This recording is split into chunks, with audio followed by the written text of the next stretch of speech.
Olá, criaturinhas, tudo bom? Eu sou a Rafa e hoje eu tô aqui com a Miralinha, Dona Paz, na zona dela. Bem-vindos ao meu lar. Pra gente falar sobre um tema sério, apesar da palhaçada de introdução, né? Que é o Setembro Amarelo. E aí, vocês sabem o que é o Setembro Amarelo?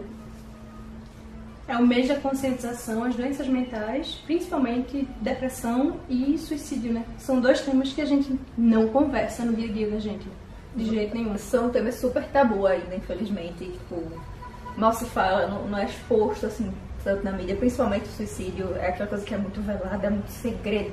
Aquele segredo sórdido de família que ninguém fala, que ninguém viu. E é um tema que precisa ser debatido urgentemente, porque suicídio é uma das 5 maiores causas de morte entre jovens de 20 a 35 anos no mundo hoje em dia. Então, tipo, continua sendo a segunda maior causa de morte nos Estados Unidos, especialmente porque o sistema escolar deles é diferente do nosso. A gente pode mudar de colégio com uma certa facilidade, óbvio que isso envolve muita grana, mas lá é por bairro, então sua família teria que se mudar, enfim. E o sistema educacional já é tema de Os 13 Porquês, por exemplo, é uma crítica muito importante. Por isso que às vezes eu vejo que tem gente que não se conecta, né, com essa coisa do bullying, da depressão, do suicídio. É uma série que é forte, que tá ali para lhe chocar mesmo, mas assim, aqui no Brasil a gente não tem grandes exemplos, a gente não vê movimentos, mas por conta da série, o CVV, que é o Centro de Valorização da Vida, começou a receber muito mais telefonemas. De uma forma ou de outra, a série acabou chocando algumas pessoas, mas dando aquele choque de realidade. E até com o movimento da própria pessoa na internet, de youtubers, blogueiros, só falando da série, falando do livro, e sempre comentando sobre o CVV nas publicações, por dizer, olha gente, tem esse número que vocês podem ligar, tem ajuda gratuita e tal. O número é então, 188. A gente bota aqui em algum lugar. Bota aqui em cima, bota aqui no também, número, site, tudo que possa ajudar. Mas, pô, ajudou a galera porque muita gente não conhecia. Então, é uma coisa e muita gente sofre dessa coisa assim de, é diagnosticado com depressão e tem vergonha. Ou é diagnosticado com depressão, ou tem ansiedade, que também é uma coisa muito da nossa geração, e cada vez as novas gerações tem essa tendência de muito mais ansiedade. E tem vergonha, não consegue conversar com a família sobre, não tem plano de saúde, então acha que não tem saída. E com relação ao suicídio, a pessoa não está tirando a vida dela, a pessoa está querendo acabar com aquela dor. É isso que a gente vê, mas a gente não fala. Eu sou formada em comunicação, tanto em publicidade, propaganda quanto jornalismo, e existe foi um tema de uma cadeira que eu tive na faculdade, como não falar sobre assuntos que perturbem a população. Ainda existe um tabu muito grande, e os suicídios a gente mal sabe, mesmo com internet, porque não pode ser divulgado. Não é noticiado. A gente não pode noticiar, porque ainda existe um tabu muito grande, achando que a partir do momento que você publica uma nota de suicídio, a fulano de tal faleceu porque foi suicídio. Acredito que pode gerar uma histeria geral e todo mundo começar a se suicidar. E, gente, não é assim. Parece até a histeria que existe na época do sofrimento jovem Werther, de Goethe. Sim, parece que traz esse estigma até daquela época, tipo século XVIII, se eu não me engano. Eu acho que é XVIII. Então, Werther, que é de Goethe, é um autor alemão. Ele publicou esse livro, que é um livro sobre um romance que nunca vai dar certo, não sei o que, tal. E que no final, spoilers, ele acaba se matando por isso, com essa sofrência toda. Mas na época, deu-se um faniquito que muitos jovens se suicidando, não sei o que, se inspirando em Werther, usando as roupas iguais. E eu não sei se foi daí que criou esse estigma coletivo mundial que de suicídio, se você falar uma vez, todo mundo vai fazer. E também conhecido na época no Brasil com o Mal do Século, que também falava disso, do romantismo segunda geração. Eu não sei se é por isso, mas é a mesma vibe que tem. E assim, eu já li, só que já não vai ter nesse tudo não, tá? Talvez pra época tenha sido mais chocante. Como pra gente, a gente pegar exemplos seria ficam chocantes também. Porque assim, Romeu e Julieta, ao final, é a mesma coisa. Romeu e Julieta são duas crianças, tá? A versão original são duas crianças, não são dois adultos. Sim, tipo... E não teve esse faniquito todo que Vetter teve. Porque é o romantismo do suicídio. Eu entendo que muita gente não quer ler sobre porque tem medo de estar romantizando o suicídio. Eu entendo, inclusive, todas as críticas que os 13 Porquês, por exemplo, têm, mas eu vou pegar um livro aqui. Voltando, é esse livro aqui da Cynthia Hand, chamado O Último Adeus, que foi publicado pela Dark Side, saiu em listas mais vendidos. Ele fala sobre o tema de suicídio, de como as pessoas estão lidando sobre ele. Eu não terminei ainda, mas é interessante porque a capa dele, inclusive, é amarela, né? E é mais um livro sobre entender o suicídio, não se martirizar porque alguém se suicidou. Então tá sendo muito interessante. E eu sempre fui muito poliana, eu sempre vi o copo meio cheio pra tudo. Eu sempre fui esse tipo de pessoa assim que tenta não focar nos problemas e sim nas soluções que eu posso ter para esses problemas. E eu fui diagnosticada com depressão no ano passado e eu não aceitei o diagnóstico. Porque pra mim foi um choque. Assim, eu com depressão, querido, não. Eu tô com ansiedade, eu tô com síndrome do pânico, eu tô com qualquer coisa, menos com depressão. E eu só entendi de fato que eu tava com depressão, não quando eu comecei a me tratar, porque eu fiquei um mês em negação, comecei a me tratar mesmo assim em janeiro. Em junho, quando eu tive uma crise, assim, absurda. Eu não fiz nada no mês de junho. Eu me sentia muito sozinha. Eu não sentia o tempo passar. E, assim, além da dor que eu tenho, a minha depressão é desenvolvimento, é um gatilho da minha dor física, que é a fibromialgia. Agora está comprovado que é fibromialgia mesmo. E, assim, é muito complicado. E se você fala com as pessoas que têm fibromialgia, você vê que muitas delas passam por isso, muitas delas têm esse pensamento de suicídio, por isso que existem grupos de pessoas que conversam entre si. E esse dialogar, esse ler os livros que falem sobre suicídio, que falem sobre depressão, eu consegui me sentir segura, eu consegui me sentir bem. Por quê? Porque de alguma forma eu estava dialogando sobre isso. E a gente precisa dialogar urgente. E é aquela coisa que a gente ainda tem depressão muito como aquele monstro que ninguém sabe o que é, ninguém conhece, ninguém vê.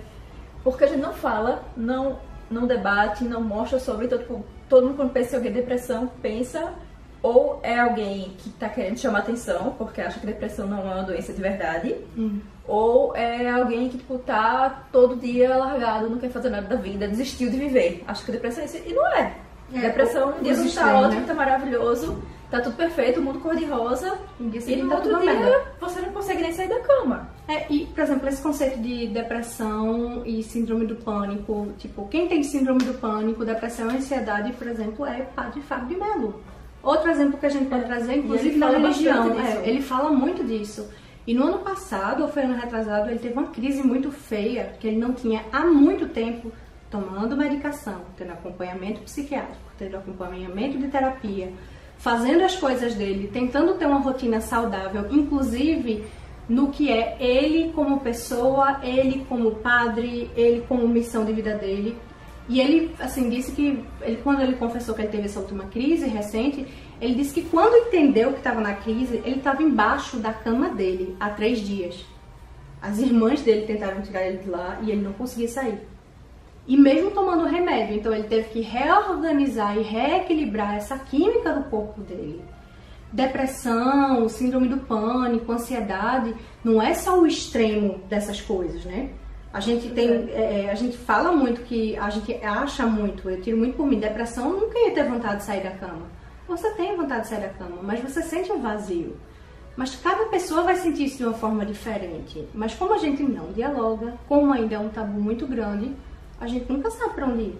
A mídia não fala, nas escolas também, né, tá começando a se debater bullying agora, que dirá depressão, outras coisas que, tipo, muitas vezes são causadas pelo maldito do bullying. Então, depois a gente não fala isso nas escolas, a gente não fala isso nas faculdades, a gente não fala isso na mídia, a gente não fala isso com nenhum. Então, quem precisa de ajuda, às vezes não sabe nem onde procurar, ou acha que, tipo, a gente está exagerando, que não é aquilo tudo, que tipo, vai passar, vou pensar positivo, vai passar, não é assim. Ou às vezes tem aquela pessoa maravilhosa que sabe que é tá com depressão, não sei o que, tá na fossa e vai já, não vá pra igreja, que a igreja vai lhe salvar. Não, gente, pelo amor de Deus, assim, eu acho que cada pessoa é uma pessoa.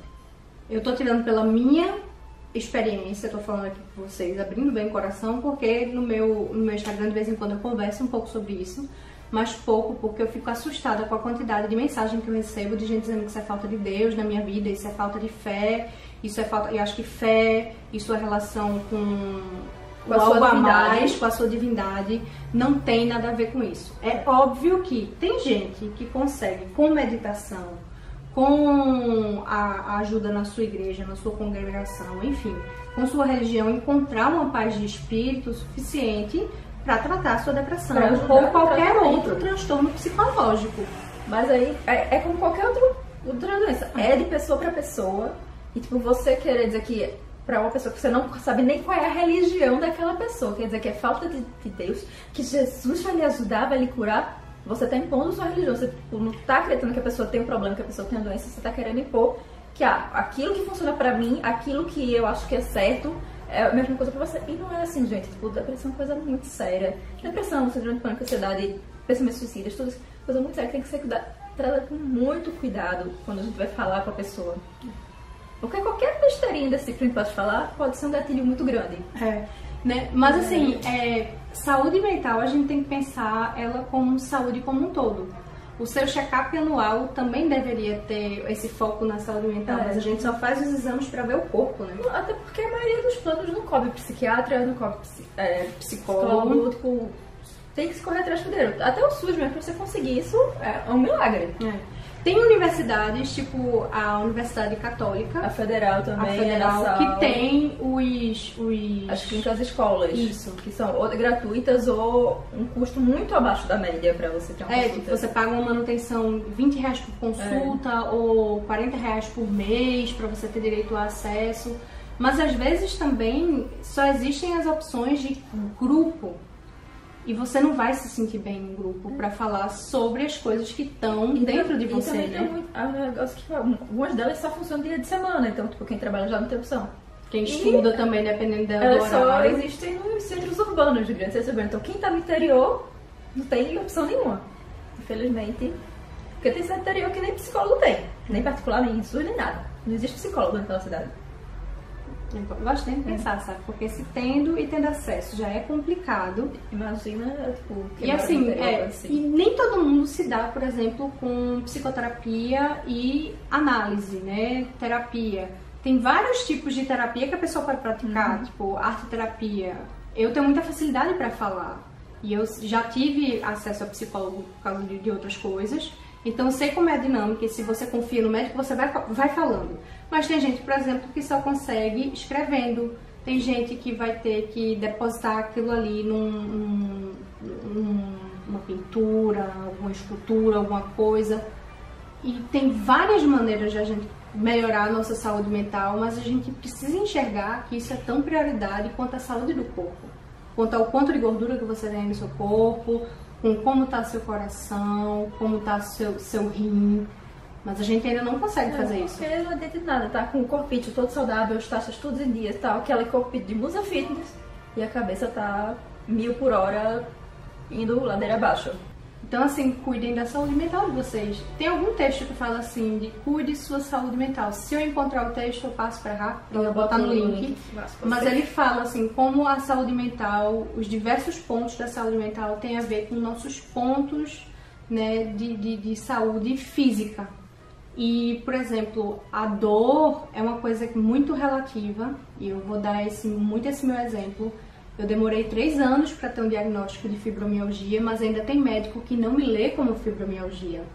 É muito complicado chegar nesse diagnóstico, mas é uma dor física insuportável. E dependendo do médico que te atende, a consulta pode ser um puta gatilho, porque nem todo médico está preparado para dar um diagnóstico, sabe o que é que você vai sentir bem, ou o que é que você vai sentir mal, o que é que vai ser um gatilho para você ou não. Enfim, eu já entrei em consulta de médico, assim, que eu tava assim, aos pedaços, mas eu voltei só ao pó. Saí da consulta só ao pó. Então a gente também tem essa conscientização médica que precisa saber lidar com pessoas. Muitos médicos não sabem lidar com pessoas, eles sabem lidar com diagnósticos. Isso. Mas com as pessoas, o buraco é mais embaixo. Mas então, gente, a gente vai fechar por aqui, porque esse vídeo assim já está monstruoso de grande. Eu não sei nem se vocês terminaram de chegar até aqui, ouvir a gente falando, né? Qualquer coisa a gente bota parte 1, parte 2. A gente vê o que faz, mas vocês estão assistindo, já sabem o que a gente fez, então Mas é isso, não esqueça de se inscrever no canal da Mirella, acompanhar o blog dela, o Instagram dela, vou deixar todos os links aqui embaixo pra vocês. Também não esqueçam de curtir esse vídeo, compartilhar com seus amigos, porque é um tema importante que a gente precisa debater, precisa falar, tá certo?